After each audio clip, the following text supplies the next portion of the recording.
Live from the chicken wing capital of the world, Buffalo, New York. You're listening to the Childcare Bridge podcast, your source for the best tips, tools, and tactics on how to market and grow your childcare center, ensuring total domination. Total domination. This is the Childcare Bridge, and this is your host, Michael Tasner.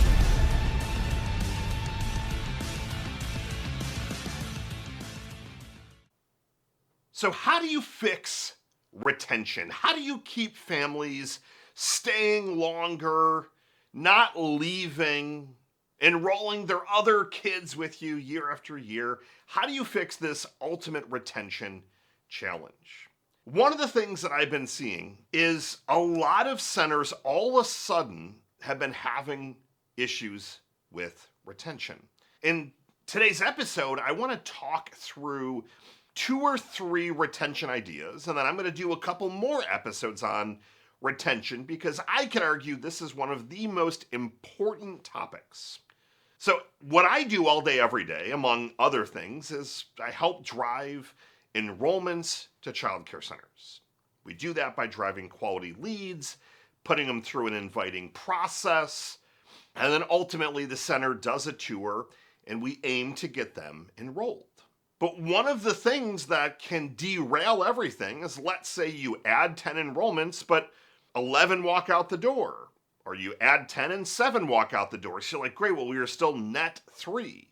If your retention numbers are struggling, and not just struggling because of graduations and summer camp and things like that, but if there's other underlying issues, which I'm going to unpack a little bit, if you don't nip this in the bud, if you don't start to move the needle on this topic, it's going to be like Groundhog Day. It's going to be this hamster wheel, this cycle of you constantly bringing people in, families walking out the door. Almost like a Ponzi scheme. New people coming in, new people going out the door. You're trying to make these people whole.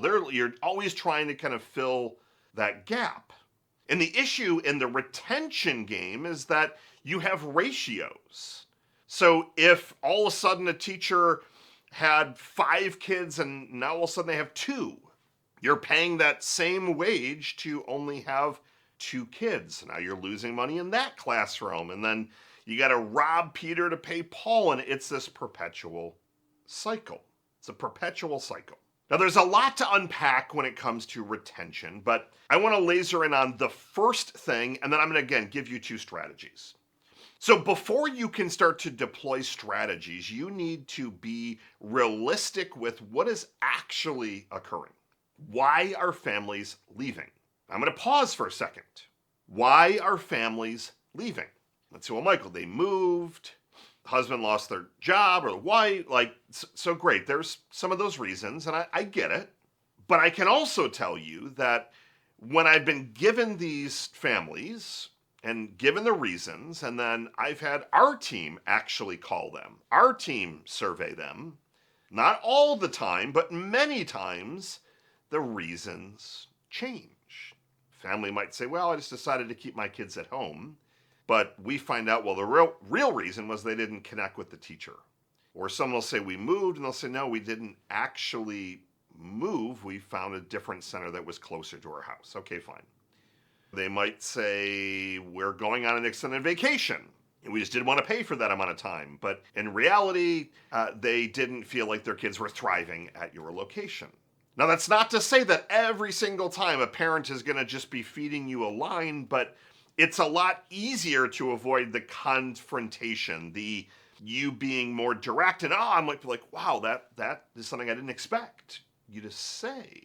So it's a lot easier to just be like, oh, moved, couldn't afford it. But we need to, before we do anything, we need to get to the bottom of what is actually happening. Now, if you're not losing any families at all, then this beginning portion, at least, will not be for you. If you can tell me that, we don't lose anyone, no one's leaving. Now, I find that hard to believe because I've never seen a center that does not lose any families. People move, people lose jobs, people lose interest, teachers leave, Like there's things that are going to happen that will cause some retention issues. But I need to get to the bottom of their root reason as to why they're leaving. And until I actually know that, it's some of these things, it's kind of hard to plug the hole. Like if you don't know where the hole is, if you got a barrel that's leaking water and you can't figure out, is it coming from the side, the top, like you can't physically see the water is just kind of appearing. There's a big puddle on the ground, but you don't see it draining water from anywhere. How do you know what to fix? So my step one is A, I send a survey, and then B, I have an outside company, typically my company, but you can have any outside company, call these families and ask for 5 minutes of their time in exchange for something. That's the key. So I'm like, why would I give them anything? Because when you give them something, they tend to be a little bit more honest. When you give them something, they're going to tell you the whole story. Hey, can I send you a $10 Amazon gift card for 5 minutes of your time? I just want to have a quick conversation. And then you ask the same questions every single time. How long were you enrolled for? Can you tell me about your experience? On a scale of 1 to 10, how would you rate? And you can change them around a little bit, but I try to get a net promoter score. And then I say, can you give me some more context around why you left? Well, I moved. Tell me more. Where did you move? Like, well, I really didn't. So you have to be able to have a little bit of that banter and be able to awkwardly pause on your side to make sure that you're getting the truth. But what I'm not doing is I'm not saying, oh, I see on the survey that you fill out, it said you moved. I'm asking them, based on what you've shared, can you tell me a little bit more about why you decided to leave? Give us the unfiltered information. Unfiltered. I like to give them permission to give me that unfiltered nature. And then I just pause and I listen. So when I start to get some answers, I can then figure out where do we potentially have the biggest issue. Is it a staffing thing, a communication issue? Is it a money thing? We've had some centers where the state has changed the guidelines and all of a sudden half the families don't qualify, or half the families have to pay another few $100s a month and that just wasn't in their budget.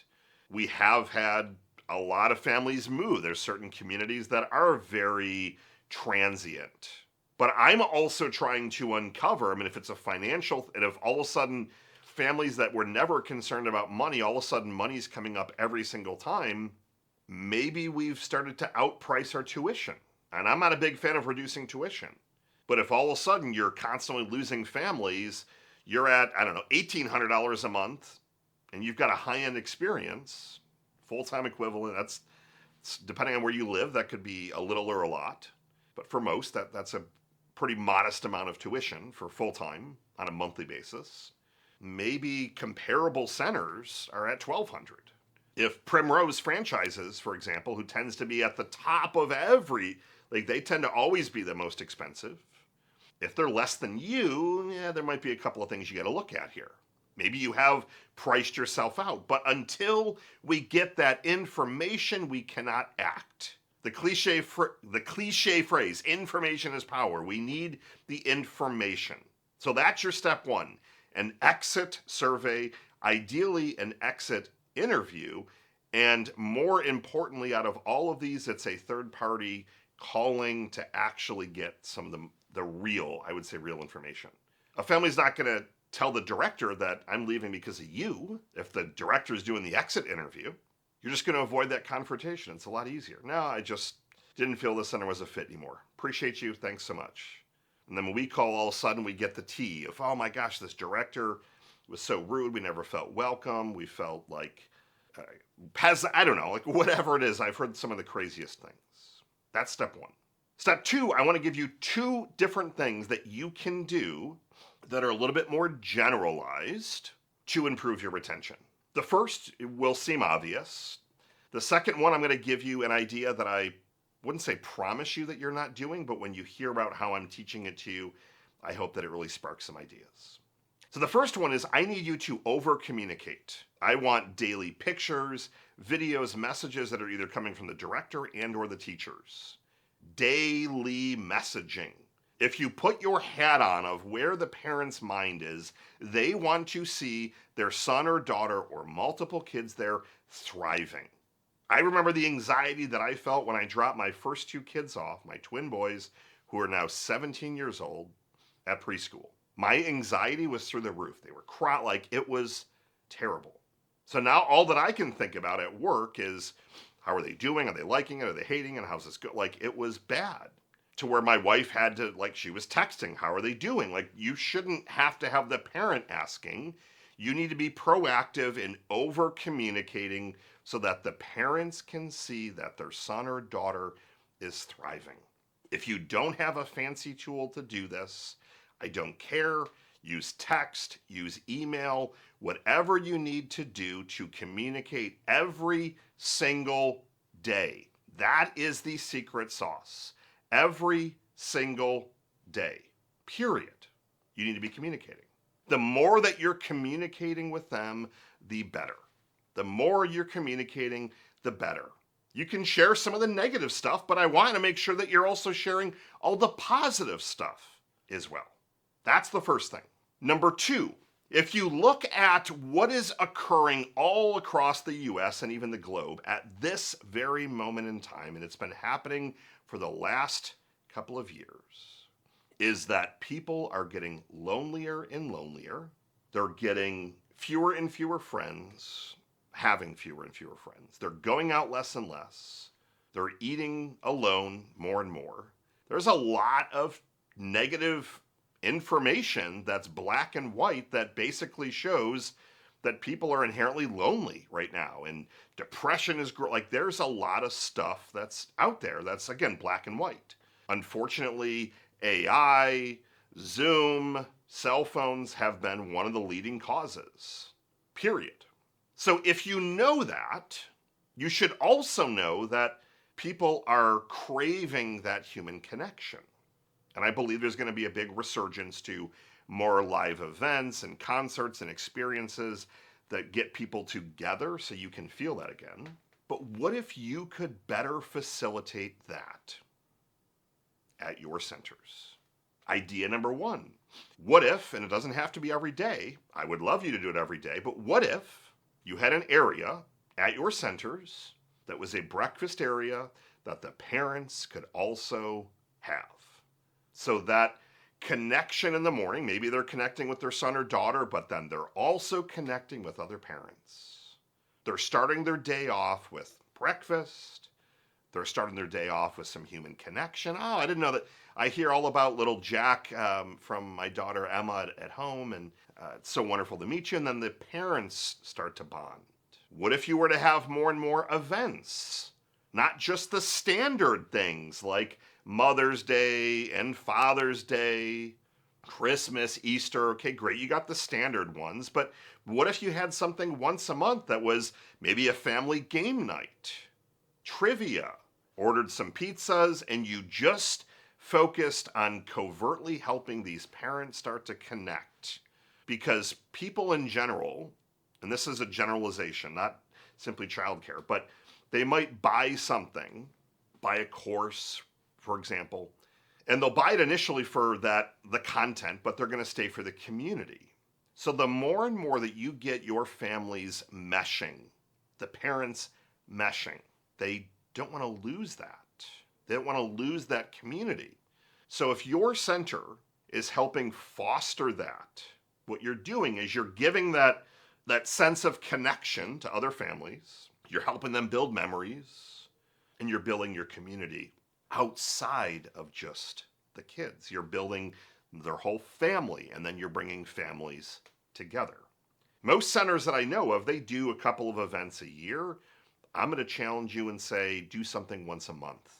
I'm going to challenge you and say, do something once a week. I'm going to challenge you to say, look at the breakfast angle. The more that you can start to foster that a little bit covertly, you start to give those parents that level of connection, they are never going to want to give that up.